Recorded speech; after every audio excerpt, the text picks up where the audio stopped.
ও মিনাক্ষী মিনাক্ষী কোন ন ভণ্টি ঘৰত নাই আৰু কোনোবা আছেনে মই দেখোন আছোৱেই পিছে আপোনাক চোন চিনিয়ে নাপালে আপোনাৰ মীনাক্ষীক মই ভণ্টি বুলি কৈছো যেতিয়া মই মীনাক্ষীৰ কি হওঁ আপুনি অনুমান কৰিলেই হ'ল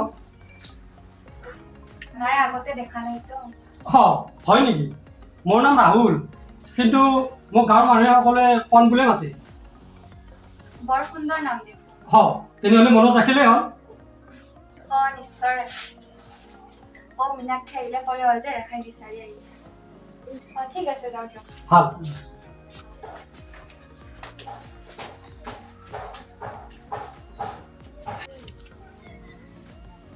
ৰেখা মই কি লগ কৰিব পাৰিম নেকি ঠিক আছে কাইলৈ বাৰু কৰি আছোঁ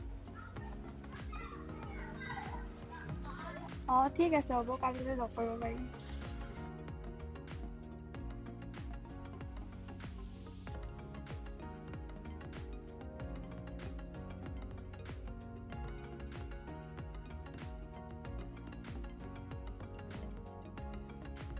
আহিলে আপুনি কিনো আপোন কৰি থাকে তুমি বুলি ক'ব নোৱাৰে নেকি হয় নেকি আজি বাৰু কম দিয়া এতিয়া কি কৈ আছে পিছত তুমি নকলে আচলতে কি জানা আমি সাধাৰণ মানুহবোৰৰ জীৱনটো এনেকুৱাই বহুতো ঘাত প্ৰতিঘাতৰ মাজত ডাঙৰ দীঘল হৈছোঁ দেউতা ঢুকোৱাৰ পিছত ঘৰখনৰ সম্পূৰ্ণ দায়িত্ব ময়ে ল'ব লগা হৈছে বহুতো উচ্চ আকাংক্ষা থকাৰ পিছতো সেইবোৰৰ পৰা আঁতৰি থাকিব লগা হৈছে হ'ব আৰু এইবাৰ ভাবি মন বেয়া কৰি হয় নেকি পিছে জীৱনৰ কথা কৈ থাকিব নে মনৰ কথাও চিন্তা ক'ব ক'ব লগাতো বহু কথাই আছে কিন্তু মনৰ কথা ক'বলগীয়া মানুহবোৰ তেতিয়াহে বিচাৰি পালোঁ কিয় সেইজনী আন কোনো নহয় তুমিয়েই কথাবোৰচোন ওলোটাহে হ'ল মোৰ আকৌ ঘৰৰ মানুহে বিয়া পতাৰ কথা নুলিয়াই হ'ল আজিৰ পৰা 2-3 বছৰ ধৰি ঘৰৰ মানুহে মোক বিয়া পতাৰ কথা কৈ ভাগৰি গৈছিল গতিকে এতিয়া ঘৰৰ মানুহে সেইবোৰ কথা নুলিয়াই হ'ল জানা এবাৰ যদি সেই চান্সটো আহে নহয় এইবাৰ কিন্তু এৰি দিয়া নহ'ব দেই মুঠতে সেইবোৰ আৰু মই নাজানো আপুনি যি কৰে হ'ল কাৰণে কৰিব ব'লা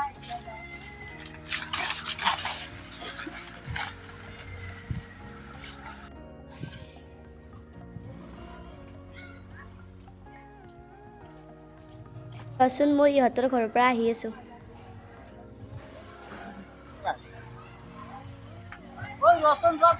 ভণ্টি যেন পাইছো কি দেখোন অকলে কি কৰিছিলো তাত অকলে কি কৰি আছা চাও বল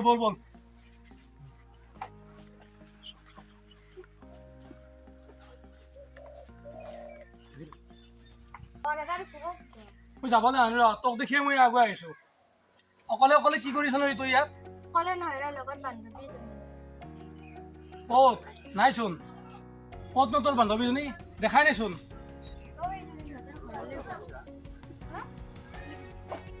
দেখিছো সেইজনী দেখোন কিনো নাম তাইৰ ৰেখা কিয় লাগে তো কিয় নামটো সুধিব নোৱাৰি নেকি বৰ ধুনীয়া ছোৱালীজনী চিনাকি কৰি দিয়া না মোক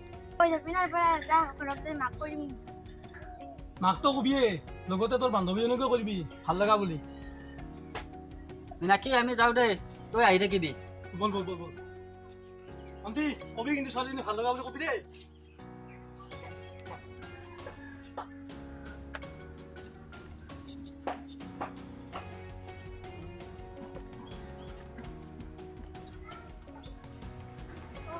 যাওঁ বল মীনাক্ষী সেই ল'ৰা দুজন কোন আছিল ন এজন মোৰ দাদা আৰু এজন আমাৰ ওচৰৰে তই মোৰ লগত কিয় চিনাকি কৰি নিদিলি সি কৈছিল কিন্তু ময়ে নিদিলোঁ হয় নেকি দাদাৰে বিয়া এখন নাপাতা পাতিব লাগিছিল কিন্তু ছোৱালী এজনী বিচাৰি পোৱা নাই তেনেহ'লে ময়ে যাম গৈ যা সঁচাকৈ কৈছ ন তই মিছা ক'ব লগা কি আছে মোৰ কিন্তু দাদাক ভাল লাগিছে দাদায়েও কৈছে তাৰো বোলে পচন্দ হৈছে হয় নেকি যা তেতিয়াহ'লে। অঁ যা তেতিয়াহ'লে, কাইলৈ কলেজত লগ পাম।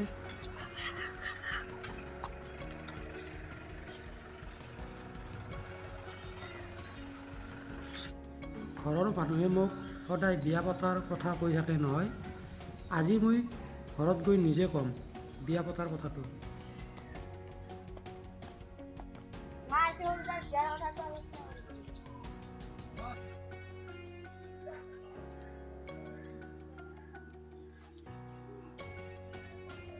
মা আহিছে ডাঙৰ এটা আহিছে, তোৰ বিয়াৰ কথাটো উলিয়াবি।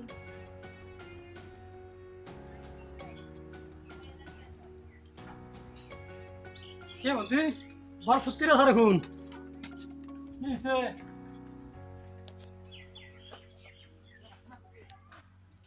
কণ শুনচোন, তোৰ লগত এটা কথা আছে।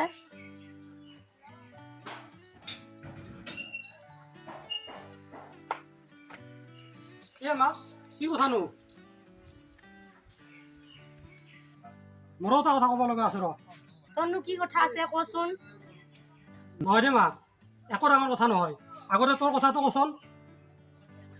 চা কণ, তোকতো আৰু কৈ নোৱাৰিলোৱে, গতিকে মই মনৰে বিয়াখন পতাৰ কথা ভাবিছো। বোলে ছোৱালী এটা পচন্দ কৰিছে। কল পচন্দই নহয় দাদা, একেবাৰে ফাইনেল কৰি দিছে, কেৱল বাকী আছে তোৰ চৰিত্ৰ। জীৱনটোত যোগ কৰিব খুজিছিলোহে মাথো, এতিয়া দেখোন বিয়োগহে হৈ গ'ল। তই আৰু মীনাক্ষী কালি যাই বিয়াৰ দিন বাৰ ঠিক কৰি আহিবি। তই কি নাযাৱ? তই থকাতে মই আৰু কিয় যাব লাগে? সিহঁত দৌৰে মনটো মিলিছে যদিও এতিয়া কৈছে তোৰ পচন্দ হ'লেহে বোলে বিয়াখন হ'ব।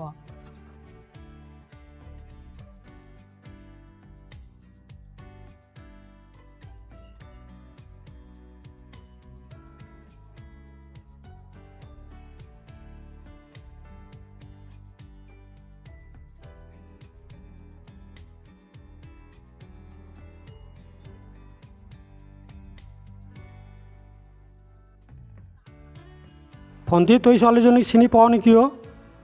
অঁ চিনি পাওঁ ৰ। বোলে কেনেকুৱানো, নামটো কি? এতিয়াই যদি তই সকলোখিনি কথা কওঁ, তইচোন ইয়াতে পচন্দ কৰিবি, গতিকে আহি থাক। তাত গৈ চাই চিতি পচন্দ কৰিলে কৰিবি, নকৰিলে নাই বেলেগ এজনী চাম।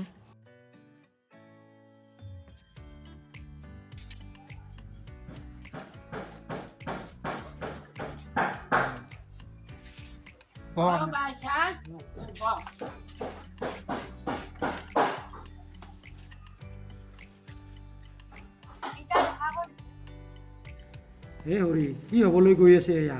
সকলো ফালৰ পৰা দেখোন ওলোটা খৰহে আহিব ধৰিছে। ভিতৰতে আছে যাম।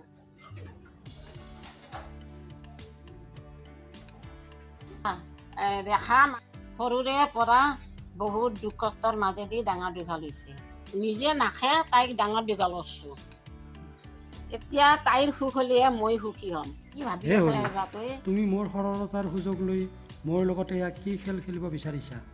এইবোৰতো তাই একোৱে গম পোৱা নাই। ৰেখাক এতিয়া মই কেনেদৰে বুজাওঁ? প্ৰভু, মোক কিবা এটা উপায় দিয়া।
গতিকে ৰেখা, তোমাৰ আৰু মোৰ মাজত যি প্ৰেম কাহিনী আছিল এইটো এটা পুৱতি নিশাৰ সপোন বুলি ধৰি লোৱা।